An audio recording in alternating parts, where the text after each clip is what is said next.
ರೇಣುಕಾ ಸ್ವಾಮಿ ಹತ್ಯೆಯ ಮತ್ತೊಂದು ಸ್ಫೋಟಕ ಮಾಹಿತಿ ಲಭ್ಯವಾಗ್ತಾ ಇದೆ. ಮೊದಲು ಬಾದಾಮ್ ಕಲರ್ ಶರ್ಟ್ ಧರಿಸಿದ್ದ ಈ ರೇಣುಕಾ ಆದ್ರೆ ಶವವಾಗಿ ಪತ್ತೆಯಾದಾಗ ಬ್ಲಾಕ್ ಕಲರ್ ಟಿ ಶರ್ಟ್ ಇರೋದು ಕಂಡು ಬಂದಿದೆ. ಖುದ್ದು ಪತ್ನಿಯೇ ಅತ್ತೆ ಮಾವನ ಬಳಿ ಈ ವಿಚಾರದ ಬಗ್ಗೆ ಚರ್ಚೆ ಮಾಡಿದ್ದಾರೆ ಎನ್ನುವುದರ ಡೀಟೇಲ್ಸ್ ಸದ್ಯ ಸಿಗ್ತಾ ಇದೆ. ಆರೋಪಿಗಳು ಗಂಡನ ಬಟ್ಟೆ ಕೂಡ ಬದಲಾಯಿಸಿಬಿಟ್ಟಿದ್ದಾರೆ. ಅತ್ತೆ ಮಾವನ ಬಳಿ ಚರ್ಚೆ ಮಾಡಿದ್ದಾರಂತೆ ಈ ಸಹನಾ. ಅಂದ್ರೆ ಮನೆಯಿಂದ ಹೋಗುವಾಗ ಬಾದಾಮ್ ಕಲರ್ ಶರ್ಟ್ ಹಾಕೊಂಡು ಹೋಗಿದ್ರು ನನ್ನ ಗಂಡ, ಬಟ್ ಆ ನಂತರ ಕೊಲೆಯಾಗಿ ನಮಗೆ ಆ ಮೃತದೇಹ ಸಿಕ್ಕಾಗ ಬ್ಲಾಕ್ ಕಲರ್ ಟಿ ಶರ್ಟ್ ಇತ್ತಲ್ಲ, ಆರೋಪಿಗಳು ಆ ಬಟ್ಟೆಯನ್ನ ಕೂಡ ಬದಲಾಯಿಸಿಬಿಟ್ಟಿದ್ರ. ಈ ಬಗ್ಗೆ ಸ್ವತಃ ಮೃತ ರೇಣುಕಾ ಸ್ವಾಮಿಯವರ ಪತ್ನಿ ತಮ್ಮ ಅತ್ತೆ ಮಾವನ ಬಳಿ ಅಂದ್ರೆ ಈ ರೇಣುಕಾ ಸ್ವಾಮಿಯವರ ತಂದೆ ತಾಯಿ ಬಳಿ ಚರ್ಚೆ ಮಾಡಿದ್ದಾರೆ ಎನ್ನುವಂತಹ ವಿಚಾರ ಬೆಳಕಿಗೆ ಬರ್ತಾ ಇದೆ.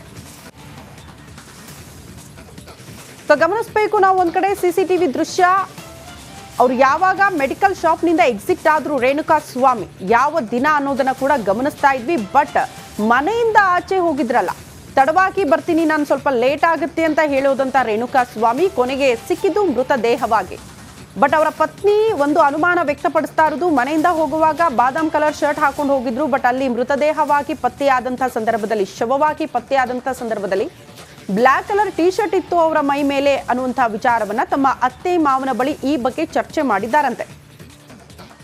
ಸೊ ಈ ಬಗ್ಗೆ ಕೂಡ ಏನಾದ್ರೂ ತನಿಖೆ ಆಗುತ್ತಾ ಪೊಲೀಸರಿಂದ ಕಾದ್ ನೋಡ್ಬೇಕು. ಬಟ್ ಇಂಥ ಅನುಮಾನಗಳು ಬಂದಾಗ ಸಹಜವಾಗಿ ಅದನ್ನ ಪೊಲೀಸರಿಗೆ ಮಾಹಿತಿ ಕೊಟ್ಟಿರ್ತಾರೆ.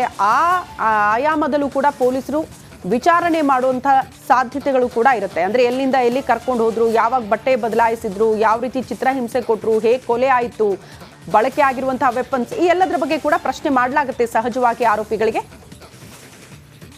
ಈ ಬಗ್ಗೆ ಮತ್ತಷ್ಟು ಡೀಟೇಲ್ಸ್ ಅನ್ನ ಕೊಡ್ತಾ ಹೋಗ್ತಾರೆ ನಮ್ಮ ಪ್ರತಿನಿಧಿ ವೀರೇಶ್ ದೂರವಾಣಿ ಸಂಪರ್ಕದಲ್ಲಿ. ವೀರೇಶ್, ಈಗ ಮೃತ ರೇಣುಕಾ ಸ್ವಾಮಿ ನಡಿ ಈಗ ಶುರು ಮಾಡೋಣ.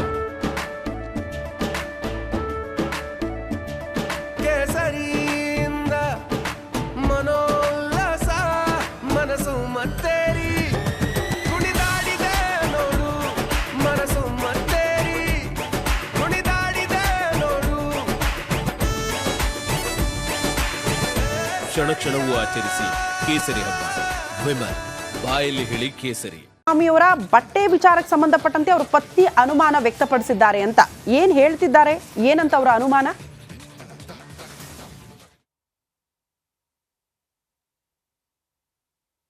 ವೀರೇಶ್, ನನ್ನ ಧ್ವನಿ ಕೇಳಿಸ್ತಿದೆಯಾ?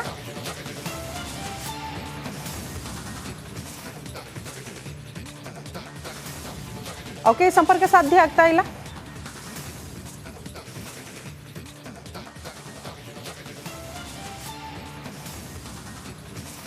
ದರ್ಶನ್ ಮೇಲಿನ ಅಭಿಮಾನದಿಂದ ಕುಟುಂಬಕ್ಕೆ ಸಂಕಷ್ಟ ಬಂದೊದಗಿದೆ. ಮನೆಗೆ ಆಧಾರವಾಗಿದ್ದ ಒಬ್ಬನೇ ಮಗ ಕೊಲೆ ಕೇಸ್ನಲ್ಲಿ ಈಗ ಅಂಧರಾಗ್ಬಿಟ್ಟಿದ್ದಾನೆ. 5ನೇ ಆರೋಪಿಯಾಗಿರುವ ನಂದೀಶ್ ಕುಟುಂಬಕ್ಕೆ ಬಿಗ್ ಶಾಕ್ ಎದುರಾಗಿದೆ. ಮಗನ ಈ ಬಂಧನದ ಸುದ್ದಿಯಿಂದ ಬಿಗ್ ಶಾಕ್ಗೆ ಒಳಗಾಗಿದೆ ಅಂತ ಇಡೀ ಕುಟುಂಬ. ಮಂಡ್ಯ ತಾಲೂಕಿನ ಚಾಮಲಾಪುರ ಗ್ರಾಮದ ಆರೋಪಿ ನಂದೀಶ್ 1 ಇಂಚು ಜಮೀನಿಲ್ಲ, ಸರ್ಕಾರ ಕೊಟ್ಟ ಸೈಟ್ ನಲ್ಲಿ ಚಿಕ್ಕ ಸೂರನ್ನ ಕಟ್ಕೊಂಡು ಜೀವನ ಮಾಡ್ತಾ ಇದೆ ಈ ಕುಟುಂಬ. ತಂದೆ ಟೀ ಅಂಗಡಿ ಇಟ್ಕೊಂಡಿದ್ರೆ ತಾಯಿ ಕೂಲಿ ಮಾಡೋ ಸ್ಥಿತಿ ಇದೆ. ಮರ್ಯಾದೆಗೆ ಅಂಜಿ ಬದುಕ್ತಾ ಇದ್ದ ಕುಟುಂಬಕ್ಕೆ ಮಗನಿಂದ ಆಘಾತ ಎದುರಾಗ್ಬಿಟ್ಟಿದೆ ಅಂತೆ. ಅತ್ತ ಮರ್ಯಾದೆ ಬೀದಿ ಪಾಲಾಗಿದೆ, ಇತ್ತ ಮನೆ ಮಗ ಬೀದಿ ಪಾಲಾಗಿದ್ದಾನೆ. ನಾವೇನ್ ಮಾಡೋದು, ಮುಂದೆ ಹೇಗ್ ಜೀವನ ಸಾಗಿಸೋದು ಅಂತ ಇಡೀ ಕುಟುಂಬ ಕಂಗಾಲಾಗಿದೆ. ದರ್ಶನ್ ಮೇಲಿನ ಹುಚ್ಚು ಅಭಿಮಾನ, ಅವ್ರು ಹೇಳ್ದಂಗೆ ಕೇಳ್ಬಿಡ್ತೀನಿ ಅಂತ ಈಗ ಒಬ್ಬನ ಜೀವ ತೆಗೆದಿರುವಂತಹ ವಿಚಾರಕ್ಕೆ ಸಂಬಂಧಪಟ್ಟಂತೆ ಈಗ ಪೊಲೀಸರ ಅತಿಥಿಯಾಗಿದ್ದಾನೆ. ಹಾಗಾಗಿ ತಂದೆ ತಾಯಿಗೆ ಇದನ್ನ ಅರ್ಗಿಸ್ಕೊಳ್ಳೋಕೆ ಆಗ್ತಾ ಇಲ್ಲ. ಮರ್ಯಾದೆಗೆ ಅಂಜಿ ಹಾಗೂ ಕೂಲಿ ನಾಲಿ ಮಾಡಿ ಜೀವನ ಮಾಡ್ತಾ ಇದ್ದಂತಹ ಕುಟುಂಬ ಈಗ ಸಂಕಷ್ಟದ ಪರಿಸ್ಥಿತಿಯನ್ನು ಎದುರಿಸ್ತಾ ಇದೆ. ಸಹಜವಾಗಿ ಅಳಲು ತೋಡ್ಕೊಂಡಿದ್ದಾರೆ ಅವರು. ದರ್ಶನ್ ಅವರು ಅಭಿಮಾನಿಯಾಗಿದ್ರು, ಅವ್ರು ಹೇಳಿದ್ದ ಕಾರಣಕ್ಕೆ ಕೊಲೆ ಮಾಡಿದ್ದಾನೆ ಅಂತ ಅನ್ಸುತ್ತೆ. ಬಟ್ ನನ್ನ ಮಗ ಅಂತವನಲ್ಲ ಅಂತ ಈ ಆರೋಪಿಗಳಿದ್ದಾರೆ, ಆರೋಪಿಗಳ ಕುಟುಂಬಸ್ಥರು ಪ್ರತಿಯೊಬ್ಬರು ಕೂಡ ಇದೇ ವಿಚಾರವನ್ನ ಪ್ರಸ್ತಾಪ ಮಾಡ್ತಿದ್ದಾರೆ. ಒಂದು ಕಡೆ ದರ್ಶನ್ ಮೇಲಿನ ಅಭಿಮಾನಕ್ಕೆ ಒಬ್ಬ ಜೀವ ಕಳ್ಕೊಂಡ್ರೆ, ಮತ್ತೊಬ್ರು ಕೊಲೆ ಮಾಡಿ ಪೊಲೀಸರ ಅತಿಥಿಯಾಗಿರುವಂತಹ ಪರಿಸ್ಥಿತಿ. ಭಾನುವಾರ ದಿನ ಸಂದೇಲಿ ಸರ್ ಫೋನ್ ಮಾಡಿ ಹೇಳಿದ್ವಿ, ಬಾ ಮಗ, ಸೋಮವಾರ ದಿನ ಸಂದೇಲಿ ಸರ್ ಬಪ್ಪದೇನು ಏನು ಮಾಡ್ತಾಯಿದ್ವಿ ಮಗ ಅಂದೆ. ಕೆಲಸ ಮಾಡ್ತಾಯಿನಿ ಕಣಮ್ಮ ಅಂತು. ಸರಿ, ಹುಡುಗರ ಜೊತೆಲಿ ಈ ಕೆಲಸ ಮಾಡು ಆ ಕೆಲಸ ಮಾಡು ಅಂತ ಹೇಳ್ತಾ ಇದ್ರು. ನಿಜ ಕೇಳಿಸ್ಕೊಂಡೆ. ಮಗ ಯಾಕಪ್ಪ ಹುಡುಗರ್ಗೆ ಹಂಗಂತಾನೆ ಇದ್ದೀನಿ, ಅವ 2 ಸತಿ ಹೇಳೋಣವ ಕೆಲಸಕ್ಕೆ, ಇವ್ರಿಗೆ ಹೇಳಿ ಸಾಕಾಯಿತು ಅಂದರು. ಅಷ್ಟೇ ಸರ್ ನಾನು ಕೇಳಿದ್ದು.